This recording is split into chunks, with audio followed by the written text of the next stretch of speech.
Neste vídeo vamos continuar a falar sobre arrays e a forma como nós podemos então apresentar os seus dados. Vimos então nos vídeos anteriores como criar arrays, o que são basicamente arrays e de que forma podemos definir os seus dados, nomeadamente através de uma iniciação automática, ou neste caso de uma aplicação literal dos valores imediatamente a seguir à apresentação do array ou à construção do array. Ora, nós temos então várias formas de apresentar os arrays ou os valores contidos dentro de um array e já verificámos aqui que um dos aspectos fundamentais de um array é a sua dimensão e também o facto de todos os seus dados estarem indexados a um índice do array. Vimos também que os arrays são de índice base 0, isto é, neste caso este array alunos contém então 7 elementos, sendo que então o valor João corresponde ao índice 0 e, portanto, consequentemente, apesar de ter 7 elementos, o valor Carlos acaba por ser um valor que está com o índice igual a 6. Uma das formas de apresentarmos, já vimos aqui, é colocando aqui então, por exemplo, um system.out.println e depois escrevendo simplesmente o seguinte, alunos, e colocando aqui neste caso, o índice do array, o índice que nós pretendemos apresentar. Vamos colocar aqui, por exemplo, o 4 e fechar aqui o ponto e vírgula. Nesta circunstância, se eu agora executar o código, obviamente o que vai aparecer aqui na minha consola é então a apresentação do valor correspondente ao índice 4, neste caso 0, 1, 2, 3, 4, e temos então o valor de Ana. No entanto, nós podemos também fazer aquilo que se designa por uma iteração por todos os valores, isto é, vamos ver quais são todos os valores que alunos contêm. Ora, nesta circunstância poderemos usar aqui vários mecanismos. Um dos mais comuns é, por exemplo, utilizar um ciclo for. E neste caso, como nós sabemos que todos os valores de um array estão organizados de forma sequencial em termos de índices, o que nós podemos fazer é simplesmente criar o seguinte. Vamos aqui apagar, criar um ciclo chamado um ciclo for, neste caso. Vamos aqui apagar tudo isto e vamos fazer for.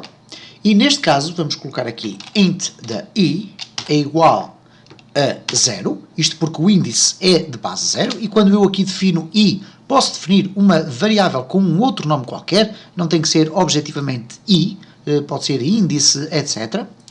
Vamos depois definir aqui qual é a condição durante a qual o ciclo vai permanecer a funcionar, e portanto é enquanto i for inferior ao número de dados que estão contidos na minha string. Ora, para que eu tenha a certeza absoluta de qual é o número de dados que a minha string, neste caso, perdão, o meu array de strings contém, eu posso aceder a uma das propriedades do meu array.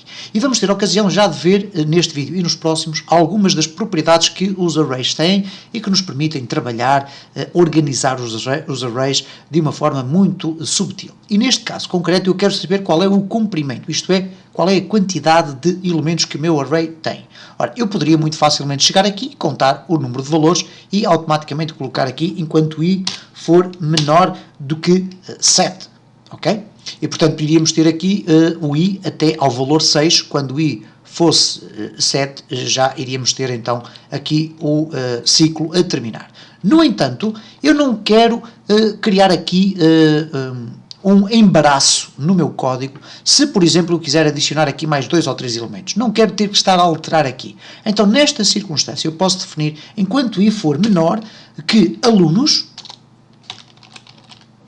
ponto length, ok? E eu quero que prestem atenção quando eu faço aqui o ponto e pressiono, por exemplo, Ctrl espaço, para que me seja dada a lista de métodos que eu posso utilizar ou de propriedades que eu posso ir buscar, e reparem que uma delas é o length. E o length basicamente é o quê? É exatamente o comprimento ou a quantidade de valores que o meu array de strings, neste caso, contém. Então se eu escrever aqui ponto .length, ok? Vamos saber de antemão que o meu ciclo vai correr até terminar o comprimento completo, o conteúdo completo do meu array. E agora vamos simplesmente acrescentar sempre um valor em cada volta do ciclo, utilizando aqui esta expressão. Vamos agora fechar aqui o nosso espaço de código e vamos simplesmente colocar um system.out.println e depois vamos colocar aqui alunos e como índice a ser apresentado vamos colocar a variável i. Vamos agora fechar aqui este bloco, vamos executar e o que irá acontecer então é que na minha consola, eu vou colocá-la aqui deste lado para visualizarmos melhor, vou aqui apagar todo o conteúdo da consola e vamos ver aqui na minha consola então todos os dados de alunos a serem apresentados aqui neste caso. Ora, é evidente que as iterações nos arrays podem acontecer de uma forma diferente. Vamos imaginar que eu quero apresentar os meus dados todos virados ao contrário. Neste caso, em primeiro lugar Carlos, depois Clara, etc, etc. Então, nesta circunstância, bastará fazer uma pequena alteração aqui no meu ciclo. O que quer dizer que i será igual, e agora reparem ao seguinte, alunos.length, mas uma vez que eu sei que o comprimento neste caso é 7 e o índice, o último índice do meu array é sempre menos um valor, então eu simplesmente vou colocar aqui length menos 1. E enquanto i for maior ou igual a 0, até atingir o 0, o i vai ser reduzido em um valor em cada ciclo. E reparem então o que é que vai acontecer, eu vou conseguir apresentar de forma invertida a sequência de nomes que eu tenho dentro do meu array.